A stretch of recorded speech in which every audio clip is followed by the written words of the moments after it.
Have you ever tried to give someone a little bit of constructive feedback and they just completely blew up? Or maybe you're the one who cringes at the slightest hint of criticism. You're not alone. Today, we're diving deep into why a fragile ego makes us so defensive when we face negative feedback, and more importantly, what we can do about it. This isn't just about feeling better, it's about unlocking real personal and professional growth. So, stick around, because by the end of this, you'll have the tools to turn criticism into your superpower. First, let's break down what a fragile ego really is. It's not about being arrogant or conceited. In fact, it's often the opposite. A fragile ego is a sense of self-worth that's unstable.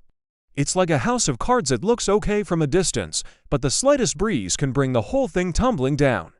People with fragile egos often rely heavily on external validation to feel good about themselves.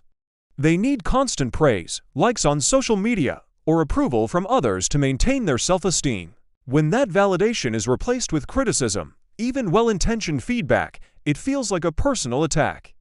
It doesn't just challenge their work or their actions. It feels like it's challenging their very identity. So, why does this happen? The root cause often lies in our core beliefs about ourselves, which are formed throughout our lives, starting from childhood. If we grew up in an environment where our worth was tied to our achievements, getting good grades, winning a competition, we might have learned that love and acceptance are conditional. As adults, this translates into a deep-seated fear of failure. A piece of negative feedback can trigger that old fear. If I'm not perfect, I'm not worthy. This creates a powerful, almost primal, need to defend ourselves. The defensiveness isn't a logical response, it's an emotional one. It's the ego's self-preservation mechanism kicking into high gear to protect itself from perceived threats. Think about it like this: your ego builds a fortress around your sense of self. When feedback comes along, it's seen as an enemy battering ram trying to break down the walls. The natural response is to fight back. This can manifest in several ways. The most common is denial. That's not true, or you don't know what you're talking about. Another is blame shifting. It wasn't my fault, it was because of this other person, or the instructions were unclear. Sometimes it's deflection, where we attack the person giving the feedback. Well, you're not perfect either. These are all tactics to push the threat away and keep our fragile self-image intact. The problem is, while these defenses might offer temporary relief, they keep us locked inside our own fortress, preventing any real growth or connection with others. Let's look at a real-world example. Imagine a graphic designer. Let's call her Sarah. Sarah spends weeks on a new logo for a client. She's proud of it and feels it's her best work yet. During the presentation, the client says, "It's a good start, but the font feels a bit dated and the color scheme isn't quite what we were looking for." For someone with a solid sense of self-worth, this is valuable information. They'd ask questions, eager to understand the client's vision better. But for Sarah, whose ego is fragile, this feels like a devastating blow. Her internal monologue might be, "They think my work is terrible.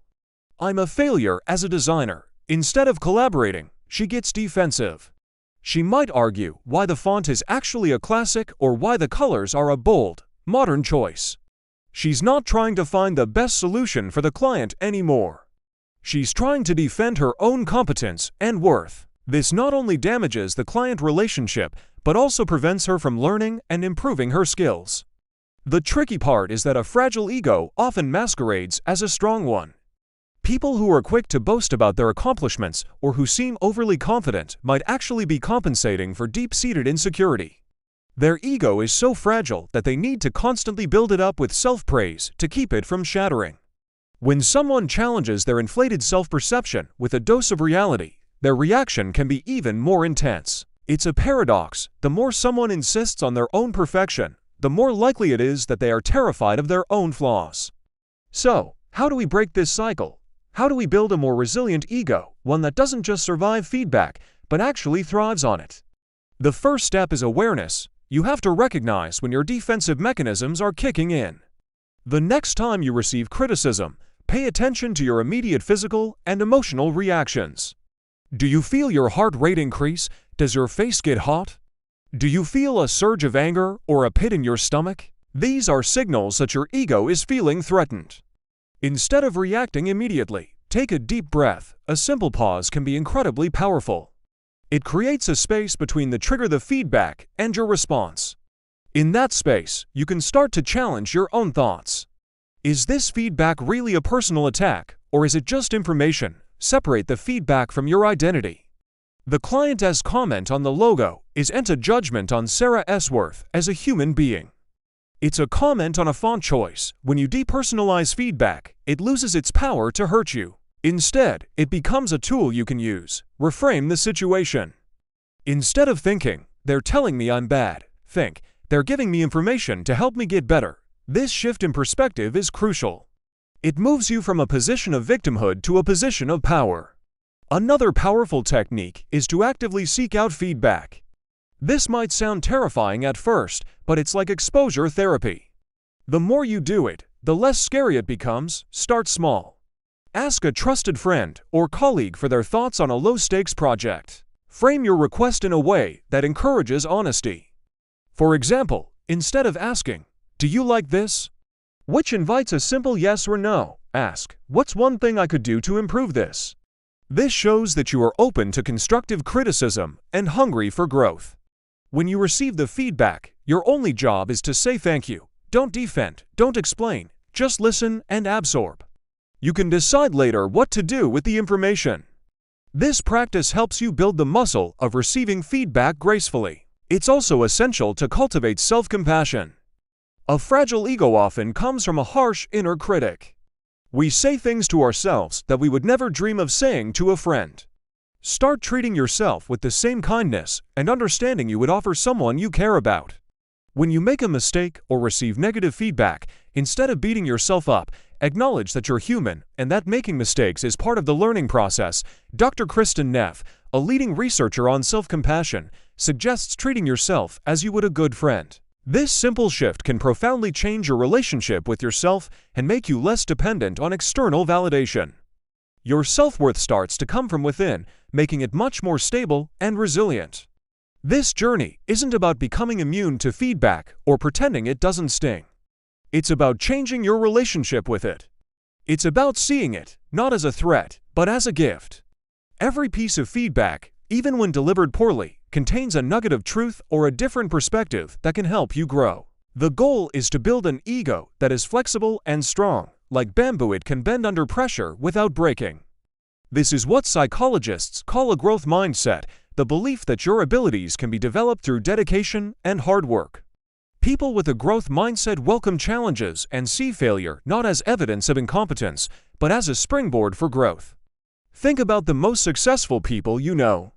Do they shy away from feedback? No, they crave it. They surround themselves with people who will challenge them and tell them the truth, because they know that's the fastest way to improve. By learning to handle negative feedback, you are not just protecting your feelings. You are adopting the mindset of a high performer. You are opening the door to accelerated learning, stronger relationships, and greater success in every area of your life. So, the next time you feel that defensive wall going up, remember to pause, breathe, separate the feedback from your identity, say thank you, and then use that information to become a better version of yourself. It's a practice, not a perfect science, but every time you choose growth over defensiveness, you are strengthening your ego and building a more authentic, resilient you. This is one of the most valuable skills you can ever develop. Thank you so much for joining me today to explore this important topic. If you found this helpful, please give this video a like and subscribe to the channel for more content on personal growth and psychology. I'd love to hear your own experiences with feedback in the comments below. How do you handle it? What strategies work for you? Let's continue the conversation.